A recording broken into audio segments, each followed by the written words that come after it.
இப்போ எப்படி xerox copy இருக்கோ, அந்த மாரி அவரு அந்த ஓலையிலயும் ஒரு ஜெராக்ஸ் காப்பி மாரி எடுத்து வச்சிருந்தாராம். அந்த ஓலைய தான் நம்பியாரூரார் கிழிச்சாரு. "என்கிட்ட ஒரிஜினல் இருக்கு" அப்படின்னா, "மூல ஓலை இருக்கு" அப்படின்னு சொன்னாரு.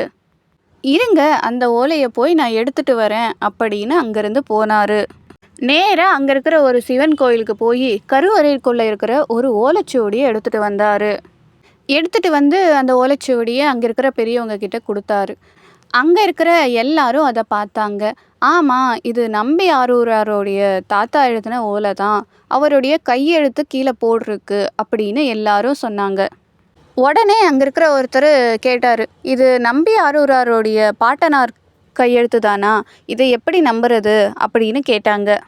அதுக்கு அங்க இருந்த பெரியவங்களும், சரி அவருடைய வீட்டுக்கு போயிட்டு உங்க பாட்டனார் எழுதின ஓலைச்சுவடிகள் எதுனா இருக்கும்ல, அத எடுத்துட்டு வாங்க. அந்த ஓலைச்சுவடியும், இந்த ஓலைச்சுவடியும் நம்ம ஒப்பிட்டு பார்த்து உண்மையா இல்லையான்னு சொல்லலாம் அப்படின்னு சொன்னாங்க. அதே மாரி நம்பியாரூராருடைய தாத்தா எழுதின ஓலைச்சுவடிய எடுத்துட்டு வந்தாங்க. எடுத்துட்டு வந்து பார்த்தா 2மே ஒரே மாரி இருக்கு. சரி எல்லாமே சரியா இருக்குன்னு பார்த்தாலும், இந்த சிவனடியார் திருவினைநல்லூர்னு சொன்னாலும், இதுவரைக்கும் யாருமே அவர பார்த்ததில்ல. அதனால பெரியவங்கலாம் கேட்குறாங்க, "நீங்க திருவினைநல்லூர்னு சொல்றீங்க. ஆனா இதுவரைக்கும் உங்கள நாங்க பார்த்ததே இல்லையே" அப்படின்னு கேட்குறாங்க. அதுக்கு அந்த சிவனடியாரும் சிவன் கோவில காமிச்சு, "இதுதான் என்னுடைய வீடு. இங்க தான் நான் இருக்கேன்" அப்படின்னு சொல்லிட்டு, அந்த கோவிலுக்குள்ள நடக்க ஆரம்பிச்சுட்டாரு. உடனே நம்பியாரூராரும் அவர் பின்னாடியே நடந்து போனாரு.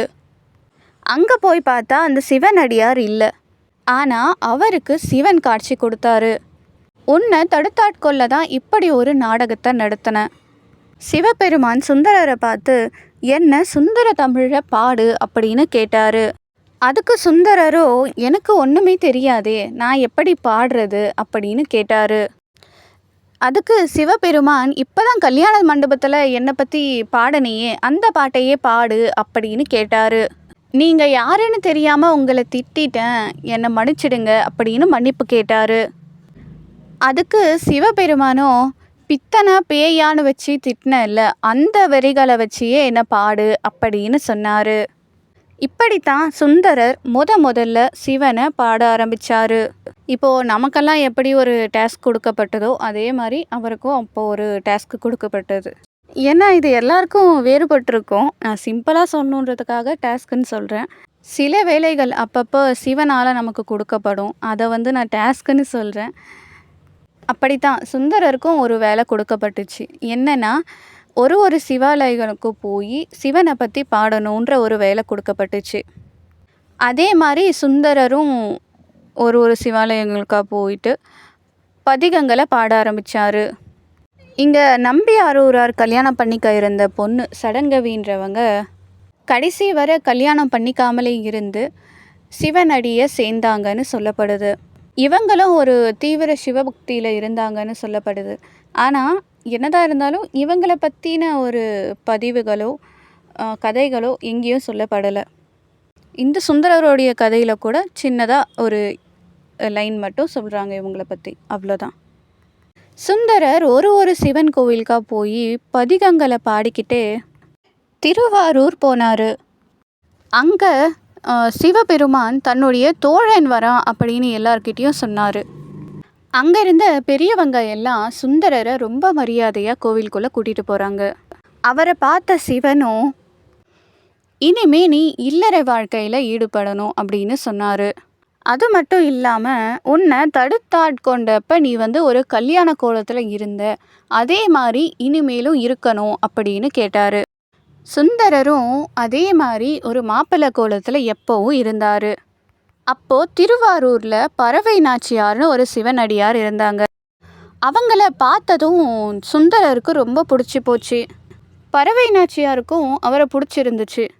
அப்புறம் 2 பேர் வீட்லேயும் பேசி இவங்க 2 பேருக்கும் கல்யாணம் பண்ணி வச்சாங்க. கல்யாணத்துக்கு அப்புறமும் அவங்க 2 பேரும் ரொம்ப சந்தோஷமாக வாழ்ந்து வந்தாங்க. ஒரு நாள் குன்றழூர்ன்ற ஒரு ஊரில் ஒரு வயசான நபர் வாழ்ந்து வந்தார். அவர் கனவுல போன சிவபெருமான், "சுந்தரருக்காக நெல் கொடுத்துருக்கேன், அதை அவர்கிட்ட கொடுத்துருன்னு" சொன்னார். அந்த பெரியவர் உடனே கண்முழிச்சு பார்த்தா சுற்றி வெறும் நெல்லுங்களா இருக்கான். உடனே சுந்தரமூர்த்தி நாயனாரை கூட்டிகிட்டு வர சொல்கிறாரு. சுந்தரரும் போனார். போய் பார்த்தா மலை மலையாக நெல் குவிஞ்சிருக்கான். சரி, நெல் கொடுத்துருக்காரு, இதை எப்படி நான் தூக்கிட்டு போகிறது அப்படின்னு சிவன்கிட்டயே கேட்டார். அப்படி கேட்டு ஒரு பதிகத்தையும் பாடினார். அப்படி பதிகம் பாடின உடனே சிவபெருமான் சிவகணங்களை அந்த நெல்லை எடுத்துகிட்டு போக அனுப்பினார். சிவகணங்களும் அங்கேருந்து நெல்லை எடுத்துகிட்டு போய் திருவாரூரில் கொடுத்தாங்க. அதுக்கப்புறம் பறவை நாச்சியாரும் சுந்தரமூர்த்தி நாயனாரும் 2 பேரும் சேர்ந்து அந்த நெல்லை எல்லாம் ஊர் மக்களுக்கு கொடுத்தாங்க.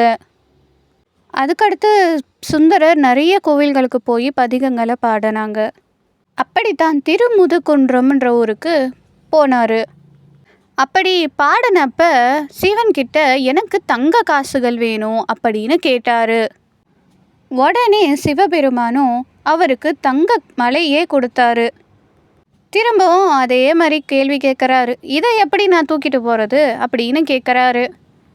எனக்கு இந்த தங்க காசுகளெல்லாம் எடுத்துகிட்டு வந்து எங்கள் ஊரில் திருவாரூரில் கொடுங்க அப்படின்னு கேட்குறாரு. இங்கே இந்த இடத்துல பார்த்தோன்னா ஒரு ஃப்ரெண்டுக்கிட்ட வந்து இந்த மாதிரி கேட்பாங்கல்ல, அந்த மாதிரி அந்த ஒரு உரிமையில் அவர் கேட்குறாரு. என்னால் எடுத்துகிட்டு போக முடியாது, எடுத்துகிட்டு வந்து திருவாரூரில் கொடு அப்படின்னு கேட்குறாரு. அதுக்கு சிவனும் சரி, உன்னால் எடுத்துகிட்டு போக முடியாது இல்லை, பக்கத்தில் மணிமுத்தாறு ஓடுது இல்லை, அதில் எடுத்துகிட்டு போய் இந்த பொற்காசுகளை போடுன்னு சொன்னார். அப்புறம் திருவாரூர் போய் கமலாலய குளத்தில் எடுத்துக்கோ அப்படின்னு சொன்னார். சுந்தரரும் அதில் ஒரு காசை மட்டும் கையில் எடுத்து வச்சுக்கிட்டு மற்ற எல்லா காசையும் எடுத்துகிட்டு போய் மணிமுத்தாறில் போட்டுட்டாரு. அப்படியே ஒரு ஊராக பாடிக்கிட்டு திருவாரூருக்கு போகிறாரு. திருவாரூர் போனதும் சாமியை கும்பிட்டுட்டு ஊர் மக்கள் எல்லாம் பார்க்க அந்த குளத்துக்குள்ளே இறங்குறாரு. குளத்துக்குள்ளே இறங்கி அந்த காசை எடுத்துகிட்டு வராரு.